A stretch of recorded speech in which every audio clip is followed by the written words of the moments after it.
So for the average listener right now, it's an 18 to 35-year-old man. Let's just say they're working like a standard W-2 job. What would your piece of advice be for them if they're just trying to save up and buy a house? Right now, you need to, number one, get yourself on a budget. Okay, now is the time to be smart and not waste any money. If you don't need it, don't buy it, don't use it, and save your money.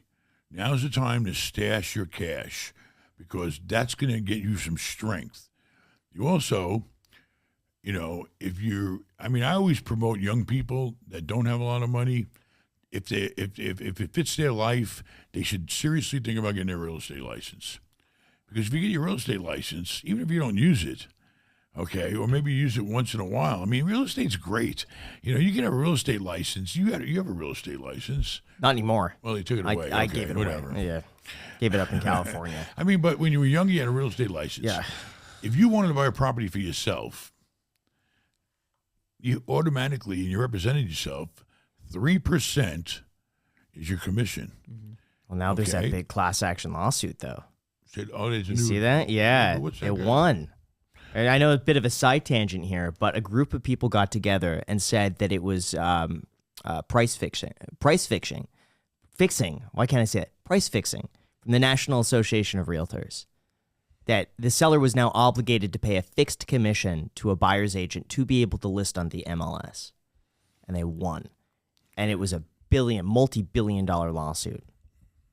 I don't understand. I mean, you have a listing agreement. You agree to pay X amount percent when you list your property, and of course it can be negotiated by the time you do the deal.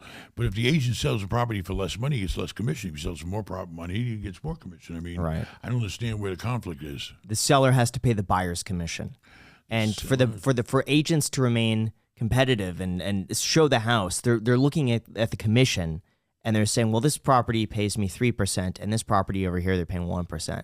I'm not going to show that property. I'm going to show the 3%. That's been going on forever.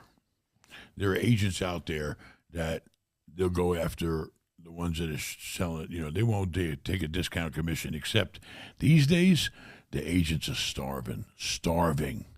I got brokers that are willing to just throw in a whole commission practically, except a small fee just to get the deal done. Okay? Typically, you used to pay a broker in commercial maybe 2 or 3%. I've closed deals recently for a quarter of a point, half a point. Well, at what price point? Well, when you talk 10 million, yeah. Deals, So he's happy to get something to come into his team just to keep the money flowing. Plus, he knew if he didn't reduce his commission, I couldn't do the deal. Mm-hmm. When I do a deal, the first thing I tell the agent, when we get somebody that makes us an offer, I want to see my net sheet. Always ask, don't be afraid to tell the agent, show me my net. Show me the purchase, the sales price, show me the commissions, show me the closing costs, the title insurance, the doc stamps, show me what my net's going to be, okay? And then if you can't get to the number you want, that's where you start negotiating. You start saying, well, I'll tell you what, in order for me to do this deal, and this is what I do on a daily basis, in order for me to do this deal, you go back to the buyer and you say, listen, you need to pick up the doc's transfer stack. They call them doc stamps, transfer tax. Mm-hmm. Or you need to pick up the title costs. Or maybe we'll split it. Or you need to, lower your commission down. But I tell them right off the bat, this is the net number I have to get to. Now, it's your job as an agent to figure out how to get me to that net. Otherwise, I'm not a seller.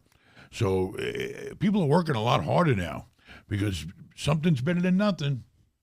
Yeah. But I understand the whole lawsuit you're talking about. But typically, it pays to be a real estate agent if you're starting out because you still can get a commission as the buyer. Mm-hmm. Okay. Typically, houses are listed with a 5 to 6% commission. The buyer gets half. The seller gets half. So if you qualify for an FHA mortgage, it's 3.5% down. If you're a real estate agent and you're 3% commission, you only got to put 0.5% down. Am I right? Yeah. There you go. That's how you get in the door without putting a lot of money down.